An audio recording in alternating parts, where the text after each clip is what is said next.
Otras voces, opinión sin tapujos, entrevistas que generan debate. Un espacio para otras voces.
Cordiales saludos a la audiencia de Hoja de Ruta que se vuelve a conectar con nuestra programación. Estamos en otro espacio de otras voces precisamente para generar debate, para conocer a las personas que de una u otra manera están contribuyendo para beneficio del país. En esta ocasión tenemos la grata presencia de Mireya Pazmiño, candidata asambleísta por la provincia de Bolívar. Mireya, bienvenida. Muchas gracias por asistir a Hoja de Ruta nuevamente. Buenos días, Guillermito. Muchas gracias a Hoja de Ruta. Muchas gracias a todos acá, muy queridos, muy patriotas, viendo siempre la coyuntura nacional y hablando de los principales temas del país, ¿no? Y gracias por esa invitación nuevamente.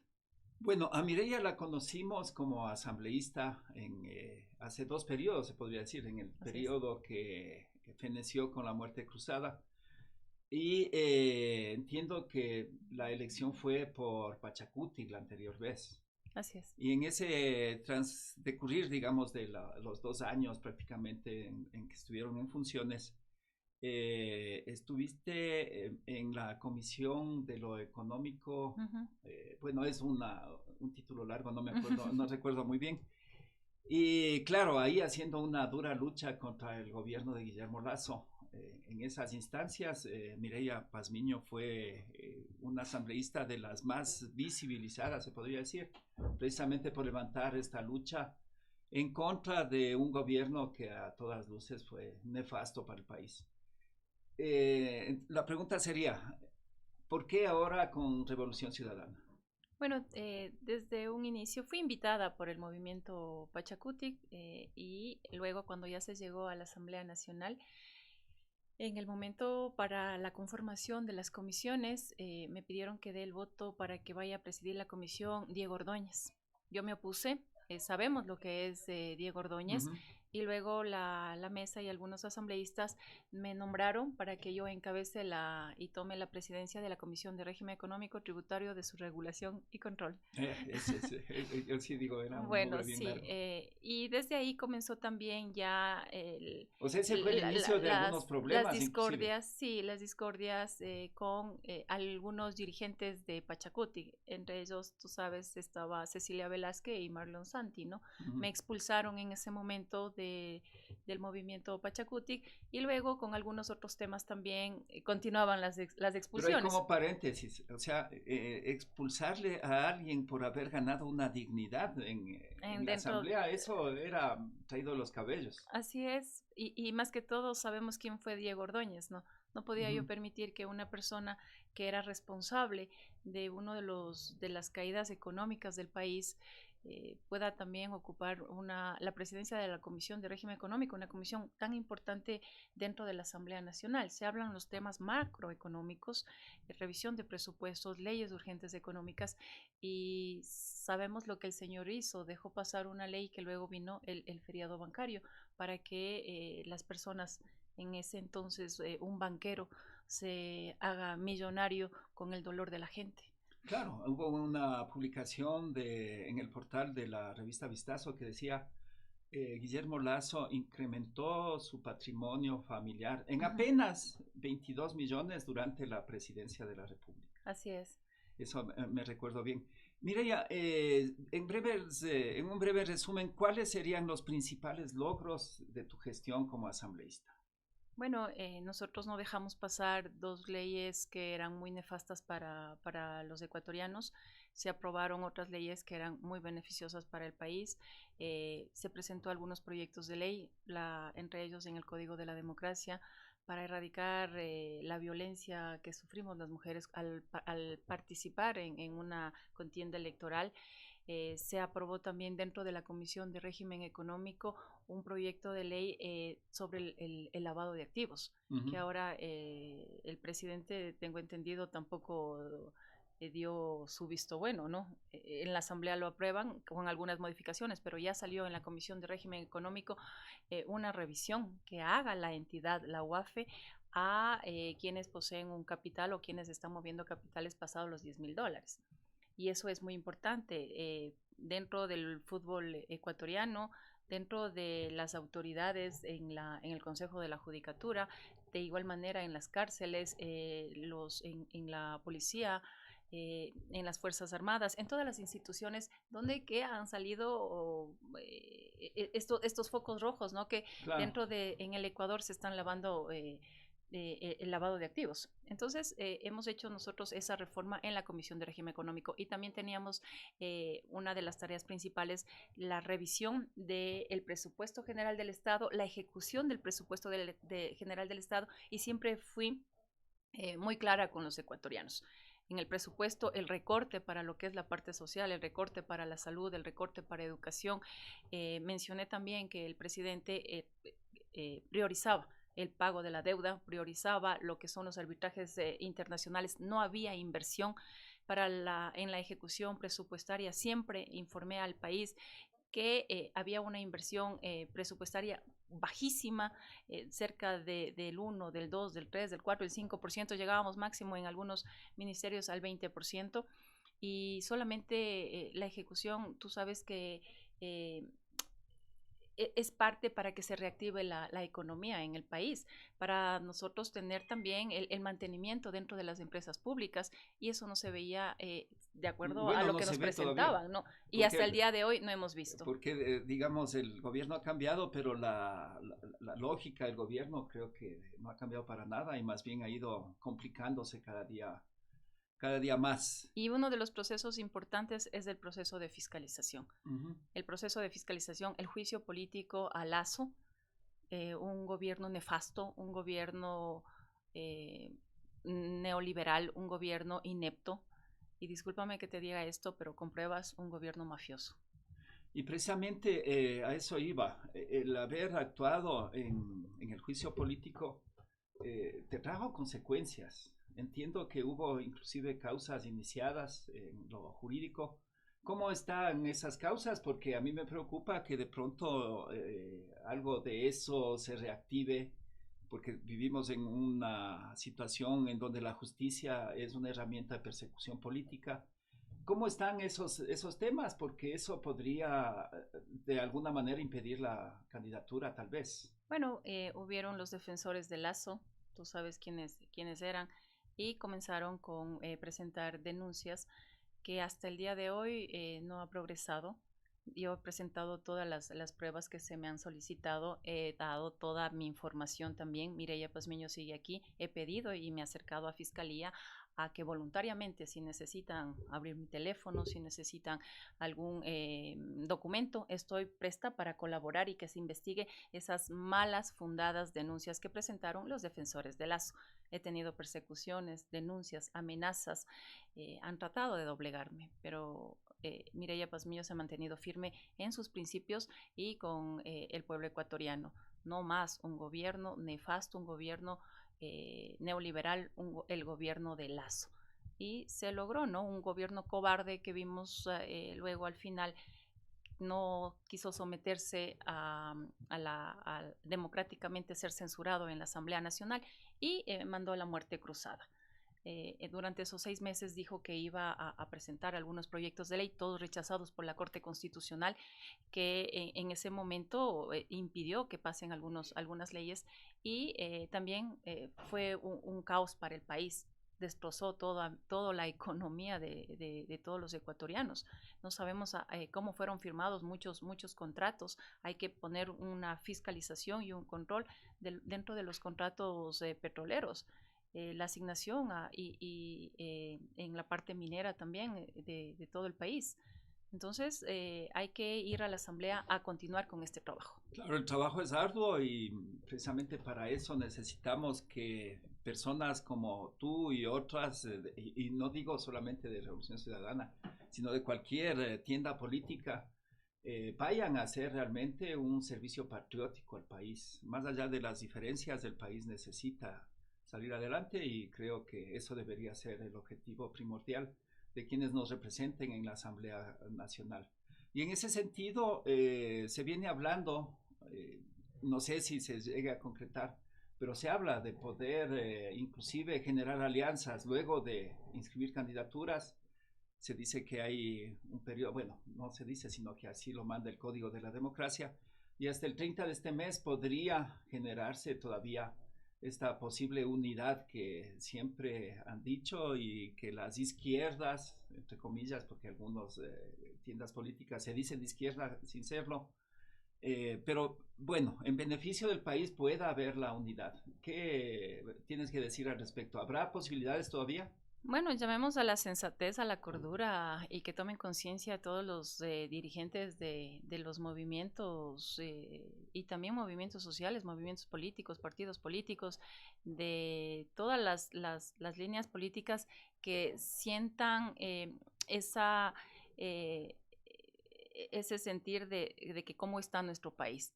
Estamos nosotros en el peor momento, estamos en una crisis social, en una crisis económica, como nos han dejado los últimos gobiernos, y que se sienten a tratar de conversar, de llegar a un acuerdo, pero sobre estos 2 puntos fundamentales que estamos viviendo los ecuatorianos, la seguridad y la economía. Necesitamos ver cómo resolvemos estas muertes violentas, cómo resolvemos este crimen organizado, el narcotráfico, el lavado de activos. ¿Cuáles son qué es lo que ellos proponen, ¿sí? Estos movimientos para poder nosotros solucionar esta crisis que estamos viviendo, que es la seguridad. Y lo otro es la economía. Ver cómo resolvemos la salud, cómo resolvemos el trabajo para los ecuatorianos, cómo resolvemos la educación para nuestros niños, cómo resolvemos y tratamos de que se invierta en el país.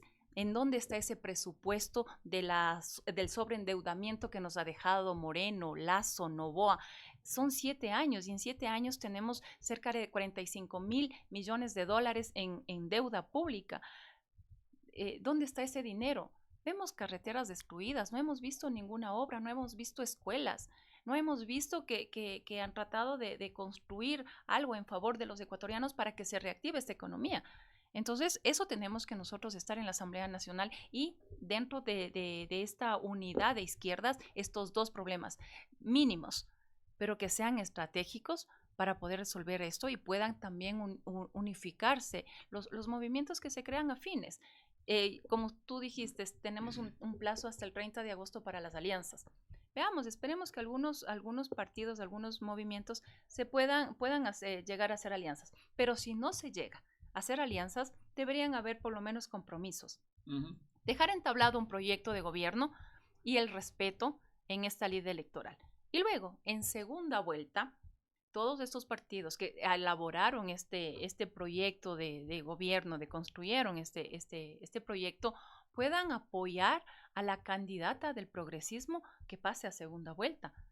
Ese debe ser el compromiso que se llegue en esta unidad o en estas mesas de diálogo que se están dando en cuanto a la unidad del progresismo de izquierda o de centro izquierda. Sí, porque tal como van las cosas, bueno, se habla de que el presidente Noboa sigue alto en la intención del voto. Yo veía una reciente encuesta que, bueno, yo no creo mucho en las encuestas, pero le ponen que él tendría un respaldo del 53%. Yo no creo realmente que sea así porque a toda luz el gobierno ha sido nefasto. No ha cumplido con su famoso plan Fénix, que no aparece por ningún lado. Precisamente este fin de semana ha sido uno de los más violentos y seguimos con los asesinatos, los crímenes, el sicariato, y eso no ha parado. Pero tampoco se ve nada en cuanto a descabezar a los grupos de delincuencia organizada. Me refiero a los que financian, o sea, no se ha oído de que se ha desarticulado algún grupo criminal internacional, por ejemplo, los mismos albaneses. Bueno, no se ha intervenido a nivel institucional como para cortar el lavado de activos, por ejemplo. Eso no se ha hecho absolutamente nada. Entonces, la situación del país realmente es bastante grave, como tú bien lo dijiste. Y en ese sentido, a futuro, o más bien, en tu presencia en la Asamblea General, ¿cuáles serían los ejes principales para trabajar y para lograr que el país de alguna manera tenga mejores días a través de tu gestión en la Asamblea? Bueno, como tú lo acabas de decir, han destrozado nuestra patria, está destruido todo el sistema institucional destruido. Estamos en una crisis de seguridad, no vemos salida por ningún lado. El plan Fénix de un gobierno mentiroso, engañoso, no existe. No hay ninguna clase de estrategia, no hay ninguna clase de trabajo. La consulta popular, ¿para qué sirvió? ¿Dónde está la extradición de todos los narcos que hayan capturado acá en el país para que puedan ser llevados a otro país? No existe. Se llevó una consulta popular solamente para llevar la popularidad de un gobierno que viene cayéndose porque no tiene ninguna clase de estrategia, no cumple con su plan de gobierno y no cumple con lo que le ofreció al pueblo ecuatoriano. No más alzas de impuestos, y ahora subió el IVA al 15%. La economía está cayendo, los ecuatorianos ya no quieren comprar nada, no hay una reactivación económica. No hay que por la subida del IVA se puso o se pudo llevar ese presupuesto para lo que es seguridad. Vemos nosotros a los policías sin ningún equipamiento, los carros no se pueden moverse, no hay nada. Es una mentira, es un engaño a los ecuatorianos de parte de este gobierno. Nosotros en la Asamblea Nacional debemos hacer un trabajo, debemos garantizar que podemos recuperar ese país que por lo menos se dejó en una línea base, ¿no? Tú sabes, el presidente Rafael Correa le dejó en una línea base. Y de ahí hemos decaído de eso. Han destrozado todo lo que se pudo, o lo poco o lo mucho que se pudo llegar a hacer.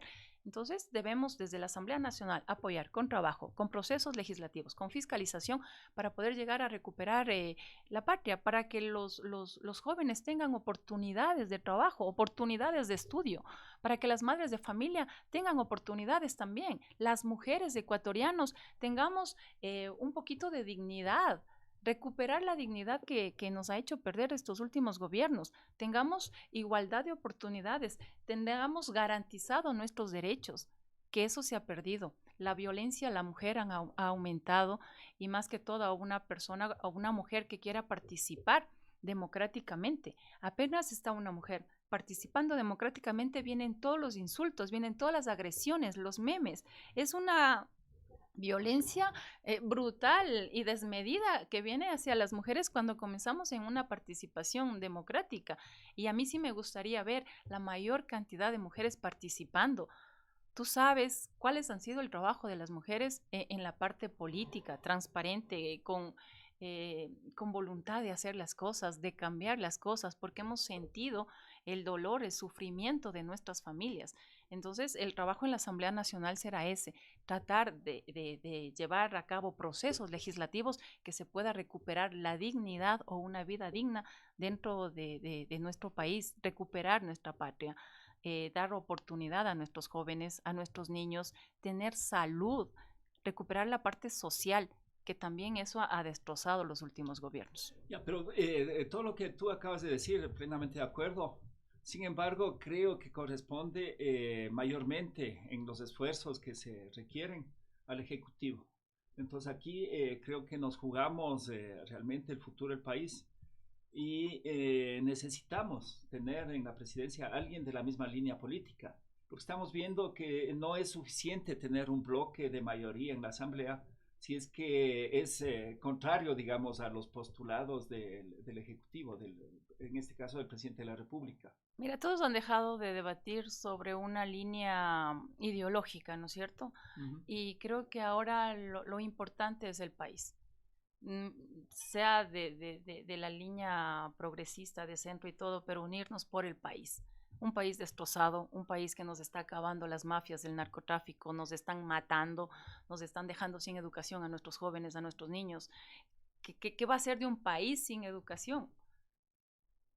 No tenemos ningún avance por ningún lado, un avance tecnológico, todo se está destruyendo, absolutamente todo, utilizado el Estado solamente para hacer negocios, la derecha, y una derecha nefasta, una derecha neoliberal, corrupta, mafiosa, que no le importa la parte social, no le importa el ser humano, no le importa los ecuatorianos.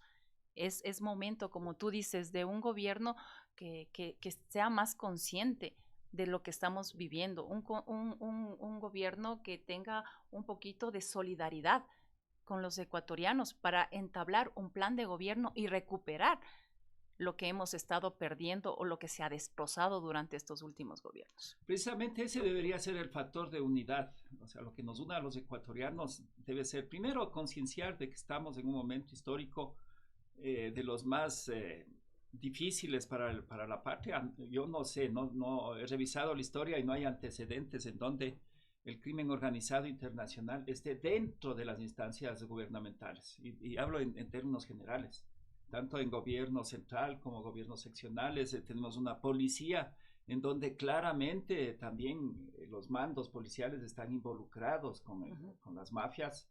Estamos hablando de, bueno, y yo no lo digo inclusive un embajador de Estados Unidos, habló de narcojueces, de narcogenerales, de la filtración, de lavado de activos en el deporte, en los equipos de fútbol. En fin, estamos en una situación sumamente grave en donde el crimen organizado se ha apoderado de instancias gubernamentales. Entonces yo digo, ese debería ser un factor de unidad, porque el próximo gobierno no la tiene fácil. El luchar contra todos estos azotes, porque además, si no se hace algo fuerte en el sistema de justicia, también no estamos haciendo mucho. Bueno, eso como te mencionaba, o sea, la seguridad, y dentro de la seguridad hay muchos temas que debemos tratar. Recuperar la institucionalidad, limpiar con todos estos crímenes, con el crimen organizado, ver por qué se aumenta el narcotráfico acá en el país, dónde están las cabezas que permita que nosotros ahora seamos un narcoestado. ¿Quiénes son los responsables de eso? Y eso sí es un trabajo en conjunto con la Asamblea Nacional, con los procesos de fiscalización. Y si necesitamos entablar política pública para reactivar la economía en el país, de igual manera pueden entrar proyectos de ley y procesos de legislación en la Asamblea Nacional. Entonces, van de la mano, no a cogobernar, no a ser alcahuetes de gobiernos que son corruptos, de gobiernos que son ineptos, que no han podido aplicar una política pública, que no han podido ejecutar un presupuesto general del Estado y hacer esos procesos de fiscalización también. Eso es lo que en la Asamblea Nacional al inicio tú escuchaste y lo que pasó. Tratan de confundir lo que ya está un mandato constitucional. ¿Cuáles son las funciones de la Asamblea Nacional y cuáles son las funciones del Ejecutivo? La Asamblea no puede hacer tampoco el trabajo del Ejecutivo de generar política pública. Y eso tenemos que estar muy claros. El trabajo de cada uno de estas instituciones, como tú dices, de estos poderes del Estado. Y no hay que dejar pasar alguna alarma que se presente en cuanto a corrupción. Así sea dentro de las mismas filas. Dentro de las mismas filas hay que denunciarlo y hay que hacer ese proceso, como te mencionaba, auditorías dentro de las instituciones públicas, dentro de las empresas públicas. ¿Qué hemos escuchado nosotros en este gobierno? Adjudicaciones de contratos a dedo, barcazas que ya han sido contratadas antes de iniciar un proceso de contratación pública. Se da de baja un contrato de alimentación escolar para dar paso a la familia, a los amigos, para que se hagan cargo de estos contratos. ¿Qué pasó con lo que pasó en Olón? que querían construir un hotel, querían irse por encima de lo que es las reservas naturales. Inclusive ¿Y por qué? Porque comunidad. era de la esposa del presidente. ¿Dónde está ese proceso de fiscalización? ¿Dónde están esas investigaciones? ¿Qué está haciendo la Asamblea Nacional? ¿Qué está haciendo la policía? ¿Qué está haciendo el Consejo Nacional Electoral? ¿Qué está haciendo la Fiscalía? Entonces eso hay que preguntar y eso es una responsabilidad y un trabajo grande que se le viene a la próxima presidenta de la República del Ecuador. Pero ahí es en donde yo me pongo a pensar, ¿será el mejor momento para alguien que se candidatice a la presidencia? Porque con todo el desastre que vivimos, bueno, ahí yo no entiendo bien por qué hay ahorita 17 nominados a la presidencia. No sé si se lleguen todos a inscribir, pero a mí me parece 17 un número excesivo.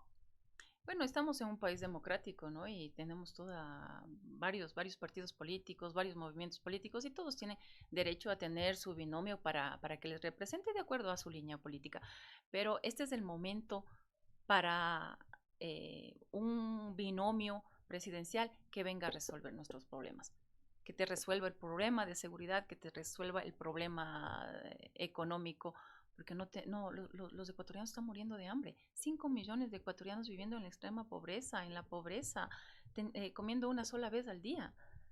El 62% ha aumentado las muertes violentas dentro del país.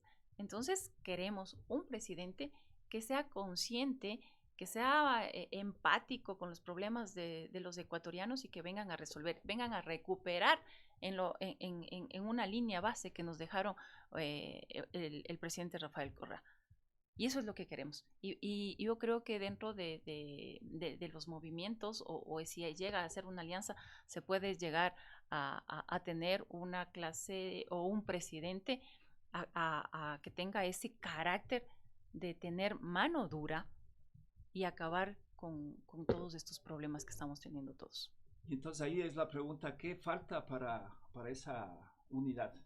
Conciencia a los ecuatorianos y que despertemos a la realidad, que no nos dejamos mentir por TikToks, ¿de los ecuatorianos por o de lo que la nos clase dice política? De la clase política también para que puedan llegar a acuerdos en esta unidad Porque o que pueda haber alianzas. Pero mira, si no se puede llegar a un acuerdo, a una alianza, como te dije, todos tienen derecho a participar, ¿no? Yo sé que sí. Pero aquí es concientizar a los ecuatorianos, que ya no se dejen mentir, que no se dejen engañar. Ya sabemos lo que es la derecha, ya sabemos cómo ha venido a destrozar la derecha a nuestro país. Entonces, tomemos un poco de conciencia. Necesitamos una mujer que tome liderazgo en el país y que pueda llegar a resolver los principales problemas de los ecuatorianos, seguridad y economía. Bien, bueno, no sé si nos queda algo. Bueno, muchas cosas todavía por conversar, pero en función del tiempo, de tu tiempo, no, muchas gracias. Nuestro tiempo. Creo que sí, los temas son muy grandes, ¿no? Tenemos varios temas en cuanto a lo económico. Me gustaría mucho poder luego desarrollar temas de qué es lo que está pasando en las empresas públicas, qué está pasando en la empresa pública Flopec, qué está pasando en la empresa pública de Petroecuador, cómo están siendo asignados estos contratos petroleros, cuáles son, cómo se está llevando a cabo el control, ¿sí?, del medio ambiente dentro de estos contratos petroleros. Algo fundamental también para todos los ecuatorianos, cuidar nuestro medio ambiente, pero también estar atentos de que no se nos roben nuestro presupuesto. De ahí sale la plata para lo que es educación, de ahí sale la plata para lo que es salud, de ahí sale la plata para poder llegar también a tener una inversión pública dentro del Estado ecuatoriano. Entonces, pero bueno, eso después vamos a seguir desarrollando, como tú dices. Por favor.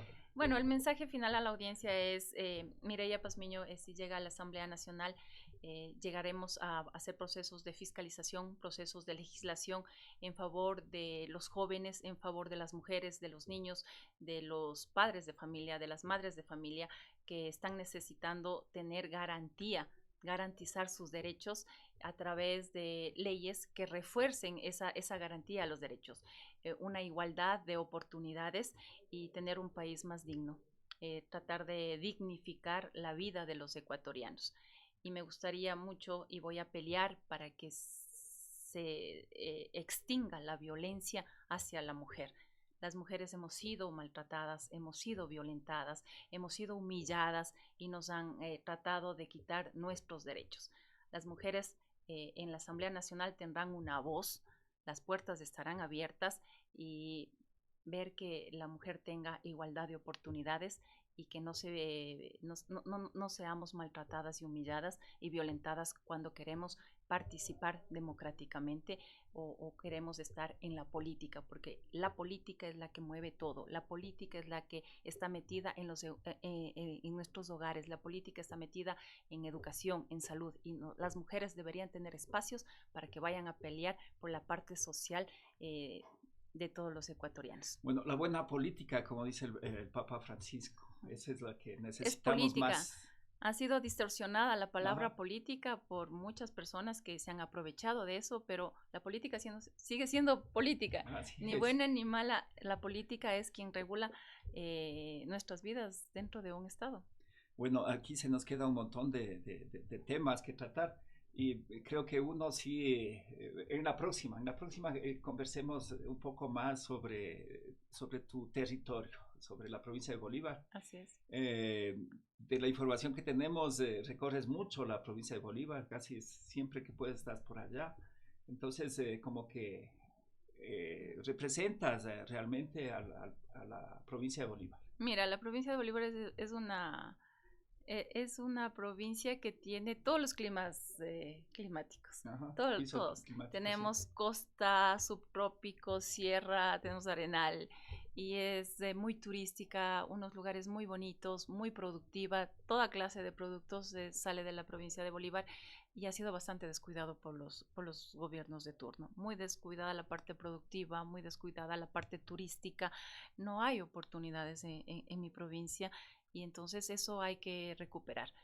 Yo estoy caminando por cada uno de los sectores, por cada uno de los cantones de la provincia, porque son muy diferentes. Cuando estabas de asambleísta lo hacías también. De asambleísta me invitaban mucho y quiero escuchar a las personas.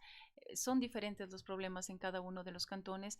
Quiero escucharles, quiero ir con ellos construyendo estos proyectos legislativos. Tengo ya 5 proyectos que presentaré, pero quiero también ir escuchando qué más necesita la provincia, qué necesita un cantón. El otro día me llamaron del cantón Chillanes, necesitan que nuevamente retome la construcción de una escuela del milenio, que los jóvenes están sin estudiar porque ninguno de estos gobiernos han terminado con la construcción de una institución educativa. Entonces, estos son los problemas que tiene y eso voy a escucharles y con eso llegar a la Asamblea Nacional, porque tengo que representar a la provincia de Bolívar, tiene que ser la voz del Ecuador y el ejemplo, la provincia de Bolívar abandonada. Tú no puedes ofrecer obra pública. No puedo ofrecer obra pública. Puedes llevar procesos de fiscalización. Eso. Tienes que llevar. Para decir qué pasó aquí, por qué no se hace esta obra. No pienso irme por encima de la Constitución como se han ido ahora los últimos gobiernos. Han hecho caso omiso lo que diga la Constitución, lo han violentado, lo han pisoteado. Esa Constitución está más ensangrentada que nada en este país. Lo han humillado, se han ido por encima de leyes. Desde el gobierno que yo tuve la oportunidad de llevar a cabo un informe del gobierno de Moreno, se vio que lo destrozó a la Constitución, destrozó el país. Luego vino Lazo y ahora estamos escuchando lo que está haciendo Noboa, ¿no? Como digo, son amplios temas. Un experimento del neoliberalismo que nos ha resultado Noboa y ahora tenemos el destrozo del país, el destrozo de la institucionalidad del Estado ecuatoriano. Así es, pero otro temita que todavía falta, eso digo, tenemos que volver a invitarte. Hay otro tema, tu lado que no conocen mucho, porque de asambleísta hemos visto tus actuaciones y demás, le conocen a Mireya Pazmiño en ese ámbito, digamos, pero también tienes una faceta deportiva. ¿Fuiste o sigues siendo dirigente deportiva? Bueno, sí, soy parte de un club deportivo, el Uni Bolívar. ¿No? Sí, el Uni Bolívar. Bueno, ahora quedamos en tercer lugar a nivel de la provincia, pero sí, también me ha gustado jugar básquet, me gusta mucho el deporte y creo que con eso también empatizo un poquito o lo utilizamos el deporte para poder también estar en contacto con nuestros hijos dentro de los hogares, los que tenemos el tiempo o esa oportunidad de poder también relacionarnos con nuestros hijos o con los jóvenes. Sí, las facetas de Mireia Pazmiño son muchas. Me encanta la música, me encanta bailar, me encanta compartir, me gusta llegar a las comunidades. Es bonito compartir en las comunidades con los compañeros. Ellos siempre comparten cuando hay un almuerzo, una reunión, la minga, que le dicen ellos, y es bonito participar en la elaboración de los alimentos también. Bueno, tenemos muchas cosas. Muchas cosas todavía que sí, muchas aventuras y debemos ir conversando. Nuestro país es muy diverso, ¿cómo te digo? Multicolor. Tenemos una cultura diferente.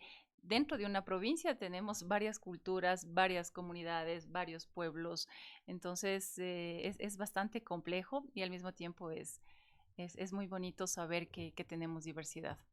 Y la diversidad no tiene que desunirnos, sino más bien unirnos. Así es, o sea, somos ecuatorianos, somos seres humanos y sentimos.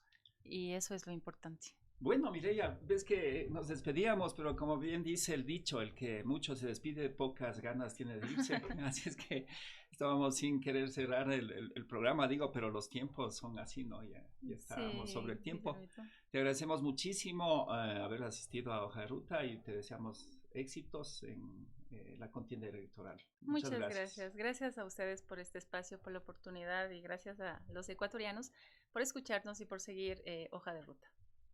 Muchas gracias y a la audiencia, por favor, compartan el contenido, dennos al menos un like y en cualquier momento, ya saben, estamos aquí en Otras Voces con invitados especiales. Bueno, algunos invitados están dentro de la coyuntura política nacional y también siempre en afán de abrir espacio a otras voces. Muchas gracias y nos vemos pronto.